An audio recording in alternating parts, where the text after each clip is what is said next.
안녕하십니까. 문화사랑방의 독고구금입니다. 오늘은 영화 속 전염병 두 번째로 콜레라 시대의 사랑에 관해서 알아보겠습니다. 이름이 비슷한 코로나 팬데믹 시대의 전염병 영화에 관해서 좀 더 알아보도록 하겠습니다. 1편에서 페인티드 베일에 관해서 이야기를 했고, 이번에는 책으로 출간되고 영화로 만들어진 콜레라 시대의 사랑에 관해서 알아보겠습니다. 저자는 가브리엘 가르시아 마르케스로 100년 동안의 고독이라는 책으로 노벨 문학상을 수상한 분입니다. 영화로 들어가서 지역의 유명한 의사 우르비노가 나무 위에 있는 새 앵무새를 잡으려다가 사다리에서 떨어져 죽습니다. 남자 주인공 플로렌티노가 이 소식을 듣습니다. 동네 많은 사람들이 와서 조문을 하고 칭송도 합니다. 자네 아버님이 아니었다면 우린 지금도 콜레라에 시달릴 걸세라고 하면서, 즉 이분은 의사로서 콜레라의 퇴치에 많은 공헌을 한 분입니다.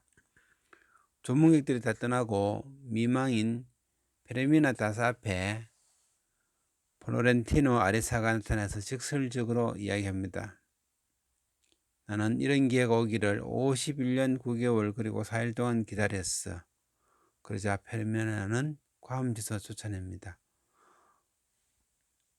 장례가 끝나고 나서 플로렌티노 아레사 사진을 보면서 옛날 생각을 합니다. 때는 1879년 남아메리카 콜롬비아의 카타헤나 지역입니다. 카타헤나 지역은 콜롬비아가 접해 있는 태평양과 대서양 중 대서양 지역의 항구 도시입니다. 거기서 카리브해에 있습니다. 이 전신국에 근무하는 플로렌티노 아레사는 정보를 전해주러 간 집에서 한 여자아이를 보고서 갑자기 사랑에 빠지게 됩니다. 그래서 집에 오니까 흥분한 상태인데 엄마가 보고 너 창백한데 아프냐고 이마도 만져보고 합니다. 그러나 아들이 연애 편지를 쓰면서 그 집은 당나귀가 많다고 하자 엄마는 바로 당나귀는 돈인데 하면서 좋아합니다. 이 시대 상황에서 그 집은 당나귀로서 돈을 번 상인 부자층이 된 것입니다. 그 집은 당나귀 장사를 하는 집안인 것입니다. 한편 영화의 배경에 나중에 결혼할 우르비노는 보수적 귀족적 부자 집안이고, 페르미나 집안은 변화의 시대에 장사로 돈을 벌어 부자가 된 집안입니다. 플로렌티노는 가난한 집안, 그리고 또 사생아적인 출생을 갖고 있습니다. 저런 내용들은 책을 읽지 않고 영화만 봐서는 알 수 없는 내용들입니다. 책을 읽어야 알 수 있는 심오한 묘사와 감정을 따라갈 수 없어서 좀 안타깝긴 하지만은 영화만 위주로 하도록 하겠습니다. 그래서 성당에서 편지를 부모인 아빠 몰래 전달합니다. 그리고 흰 장미도 같이 주는데 페르미나는 그것은 언약의 꽃이라 하면서 받지 않습니다. 편지를 페르미나 다사에게 전해주고 집에 돌아와서는 구토를 하고 창백하니 엄마는 아들이 콜레라에 걸린 줄 알고 의심합니다. 너 콜레라구나. 콜레라에 걸렸어. 청춘이 사랑에 빠지게 되면은 콜레라와 같은 증상이 나타나는 그런 의미를 주는 영화라고 하겠습니다. 혹은 청춘의 사랑이 콜레라만큼 위험하다는 뜻도 포함하고 있는 듯합니다. 즉 처음에 이 영화를 볼 때는 그런 말들이 큰 의미를 두지 않았지만은 나중에 다시 이 영화를 정리하면서 보니까 그런 말이 많은 이중적 의미를 부여한다고 보여집니다. 플로렌티노의 엄마는 콜레라처럼 고통이 따른다면서 사랑의 고통을 즐기라고 합니다. 한편 이후에 성당에서 페르미나 다사와 아리사는 계속 편지를 서로 주고받습니다. 그리고 한편 그 집 앞의 공원에서 슈베르트 세레나데를 연주하기도 하고 둘이 자주 만나서 사랑 고백을 하고 청혼하고 드디어 결혼을 약속합니다. 그러나 아버지에게 들켜서 유모는 쫓겨나고 아빠가 플로렌티노에게 가서 딸과 떨어지라고 위협해도 사정해도 소용없자 멀리 친척 집으로 도망가 버립니다. 이때 이사 가듯이 도망갈 때 콜롬비아의 아름다운 자연 속을 말을 타고 갈 때 흐르는 음악이 벤소 엔티입니다. 가수는 샤키라가 부르는데 당신을 생각하며라는 뜻입니다. 그렇지만 그렇게 말을 타고 천천히 가는 동안에 벌써 전보가 여러 통이나 와 있었기 때문에 상당히 기뻐합니다. 한편 페르미나에 떠나자 발렌티노는 사랑 없이 행복해지는 법을 배운다고 스스로 위로하고 있습니다. 그래서 그 시대에는 콜레라가 자주 창궐하던 시절이라서 하늘에서 악한 신이 내려온다고 생각해서 자주 하늘로 빈대포를 쏘곤 하였습니다. 왜 저기 대포를 쏘느냐 몰랐는데 나중에 그런 내용을 알게 돼서 새로 보니까 대포를 빈 하늘로 쏘는 것을 알게 되었습니다. 대포 이후의 장면에서는 우르비노가 병원에 나타나서 진료하는 장면입니다. 그리고 또 한편 다른 곳에서는 내전의 장면이 많이 발생합니다. 그래서 수시로 터지는 내전으로 죽든지 콜레라로 죽든지 이런 자초지킨 말이 많이 하게 됩니다. 참으로 어려운 시절입니다. 한 해가 지나고 계속 페르미나가 돌아오기를 기다립니다. 어느덧 3년 뒤에 페르미나의 가족이 돌아옵니다. 기쁜 나머지 플로렌티노가 시장에서 페르미나를 갑자기 만나는데 페르미나는 갑자기 허상이라고 하면서 플로렌티노를 거부합니다. 구름이 내 눈을 가렸어요 하면서 가버린다. 우리나라로 치면은 눈에 찌짐이 붙였다가 이제 떨어졌다는 그런 뜻으로 이야기할 수 있겠습니다. 한편 페르니가 콜레라 걸렸다고 해서 우르비노가 왕진을 오게 됩니다. 근데 진찰하는데 가슴을 다 헤치고 진찰하는 모습이 보입니다. 진찰 후에 콜레라가 아니라 장염이라고 진단하게 됩니다. 몇 번 더 왕진 온 후에 편지를 해도 되겠느냐고 페르미나의 아빠에게 허락을 받습니다. 그건 곧 청혼을 하고 사귀고 결혼을 하겠다는 이야기입니다. 그래서 몇 번 만나고 나서 페르미나도 결혼을 허락하게 됩니다. 페르미나가 우르비노와 결혼을 해버리자 플로렌티노의 어머니는 비통해야 하는 아들을 멀리 보내고자 해상 운송업하는 남편의 동생을 찾아가게 됩니다. 여기서 플로렌티노의 어머니는 정식 부인이 아니기 때문에 플로렌티노는 서자쯤 됩니다. 그래서 신령한 아들이 다 잊어버리게 멀리 떠나게 직장을 구해서 배를 타고 밀림한 쪽으로 들어가게 해줍니다. 페르미나는 우르비노와 신혼여행을 떠납니다. 귀족 집안의 부자라서 그런지 신혼여행을 1년 정도 갑니다. 파리로 유럽으로 여행을 가는데 1년 반 만에 돌아옵니다. 그때 페르미나는 이미 임신 6개월이 됩니다.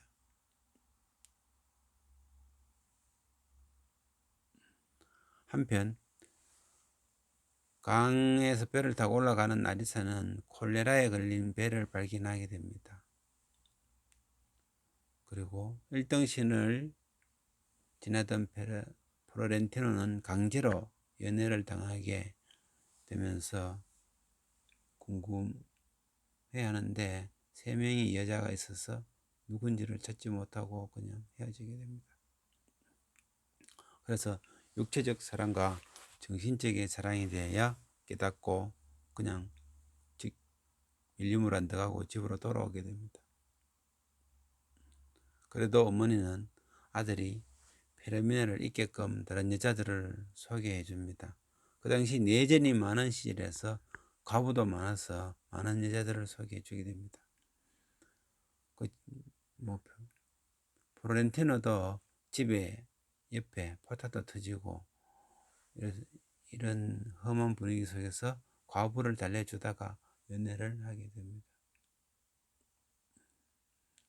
그래서 그런 여자를 만난 것에 관한 일기인지 기록지인지 글을 쓰기 시작합니다. 자기와 연애한 여자들을 순서대로 번호를 적어가면서 마치 모차르트의 오페라 돈 지오바니에 나오는 카탈로그의 노래처럼 그렇게 기록을 합니다. 거기에 카탈로그의 노래는 돈 지오바니의 비서가 돈 지오바니가 연애한 여자들의 숫자를 목록을 적어 놓은 것입니다. 차츰 시간이 흘러서 어머니는 가끔 사람을 알아보지 못할 때도 생깁니다. 1년 반 만에 돌아온 페르미나는 임신 6개월인 상태이고 플로렌티노는 천선박회사 사장인 삼촌에 찾아가서 일을 달라고 합니다. 그래서 사무실 사무장으로 일하면서 글 모르는 사람들 연애 편지도 대필해주고 합니다. 그 사이에 페르미나는 아이를 낳고 한편 루비노 집안에서 모여서 얘기할 때 그 리버 캠퍼니 돈 네오 12세가 은퇴한다는 소식을 서로 이야기합니다. 그러면 누가 그 다음에 회사를 운영하지 하니까 조카가 있어요. 서출이긴 하지만 하면서 이름을 플로렌티노 아리사라고 합니다. 한편 우리의 여자 주인공 페르미나는 빨리 분가하자고 남편을 조르는데 엄마에게 못 이기는 남편을 마마라이라 놀리고 그러자 우르비노는 플로렌티노와 도망 못 가서 후회되냐고 받아칩니다. 서서히 큰일이 생기고 있는 모습입니다. 우르비노는 지역사회의 발전을 위해서 시경연대의 문제로 돈네어의 사무실을 찾아가서 마침 플로렌티노와 만나게 됩니다. 사무실에서 만난 우르비노는 플로렌티노에게 음악을 좋아하십니까? 묻는다. 플로렌티노는 저는 카르텔을 좋아합니다 라고 말합니다.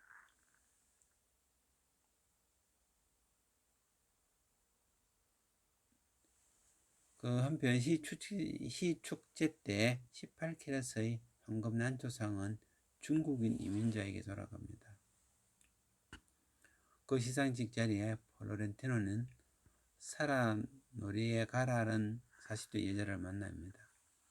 은근히 수상되기를 바랐던 사라는 슬퍼서 울고 플로렌티노는 그녀를 위로해주다가 또 격정적인 연애를 하게 됩니다.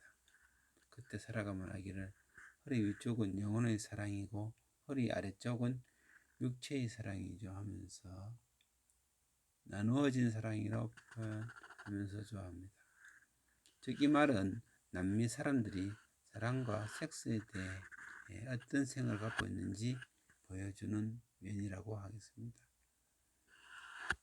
한편 플로렌티노의 어머니는 치매가 심해집니다. 라고 또 한편 플로렌티노는 어린 새 신부쯤 되는 여자와 연애를 했는데 남편한테 들켜서 그 여자는 죽게 됩니다. 그리고 플로렌티의 어머니도 나이가 많아서 돌아가시게 됩니다. 이제 1900년이 넘어가고 있습니다. 플로렌틴의 수첩에는 여자 숫자는 374번을 넘어가고 있습니다. 우르비노와 베르미나는 서로 이야기하면서 결혼의 중요한 것은 안정이라고 이야기하며 베르미나는 사랑이라고 이야기합니다. 시간이 흘러 삼촌 사장이 은퇴하고 플로렌티노가 사장이 됩니다. 어느 날 우르비노가 일요일에 미사를 안 갔는데 베르미나는 옷에서 이상한 다른 냄새를 맡게 됩니다. 베르미나의 추궁에 금방 바람 피운 것을 실토해버립니다. 베르미나는 한편으로는 거짓말하지 않는 우르비노에게 실망합니다. 어쨌든 우르비노는 그 바람 피운 여자와 헤어지기로 하고 용서를 빕니다. 화가 난 베르미나는 지난번 결혼하기 전에 친척 집으로 가버립니다. 그리고 1년이 지났습니다. 한편 플로렌티노는 이제 400번대, 500번대의 여자들과 연애를 하면서 많은 시간이 지납니다. 1년이 지나서 우르비노는 베르미나를 데리러 와서 데리고 갑니다. 어느 날 극장에서 영화를 보는데 뒤에서 베르미나 하고 부르는 우르비노의 소리를 듣고 플로렌티노는 무사한 것을 감사하며 하나님께 감사합니다. 드디어 여자 리스트 번호가 622번까지 왔습니다. 한편 레오 삼촌이 부탁한 대학에 다니는 친척 아가씨를 보살피게 됩니다. 이 아가씨는 맨 처음 장면하는 아가씨인데 이 아가씨랑도 연애를 하게 됩니다. 그때 대성당의 종소리를 듣게 됩니다. 첫 장면처럼 베르미나가 남편이 죽는 날 찾아와서 고백을 했기 때문에 화가 나서 큰 소리 질렀다고 얘기합니다.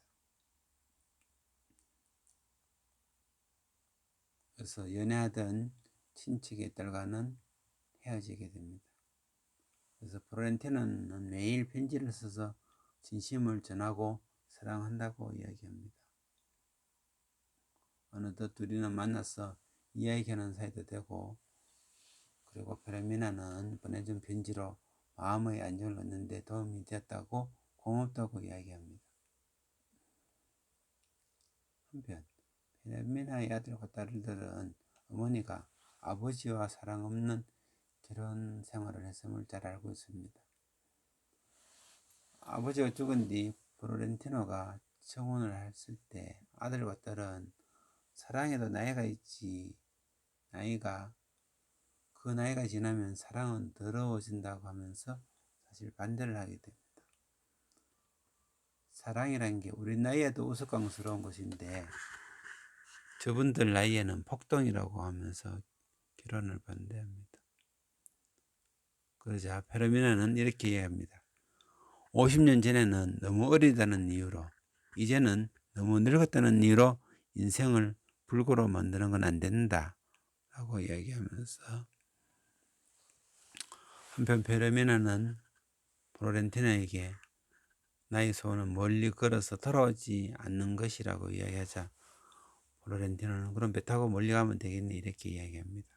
그래서 둘이는 드디어 배를 타고 가면서 가까워지고 마지막 포구인 라토라다에 도착할 때쯤은 이제 키스도 하게 됩니다. 드디어 53년 만에 연애를 하게 되는 것입니다. 플로렌티노는 당신을 위해 동정으로 남아있었어 라고 이야기하자 베르미나는 다 아는 듯 이런 거짓말쟁이라고 하면서 웃어넘깁니다. 돌아올 때 각 포구마다 서지 않고 막 걸어가고 싶어서 배에 노란 깃발을 달고 가기로 했습니다. 배에 노란 깃발은 콜레라 환자가 있다는 뜻입니다.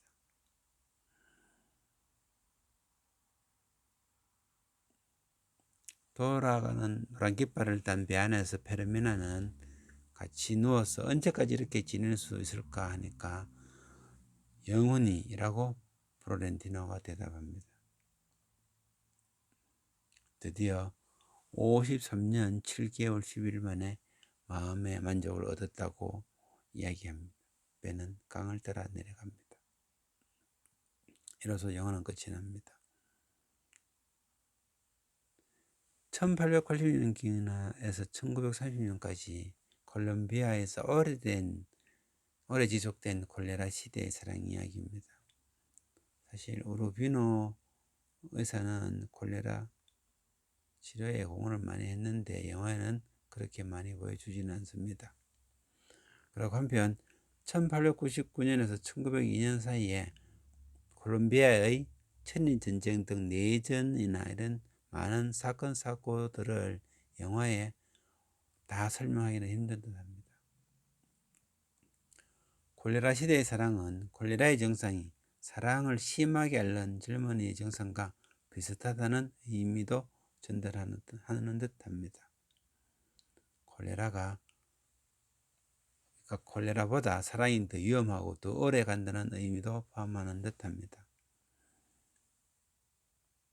영화를 보고 항상 책을 읽었으면 하는 아쉬움이 남는데 일일이 책을 사보지 못해서 안타깝습니다. 다음에 시간이 충분히 나면은 콜레라 시대의 사랑도 책으로 읽어보는 기회를 가져야겠습니다. 이상으로 마치겠습니다. 수고하셨습니다.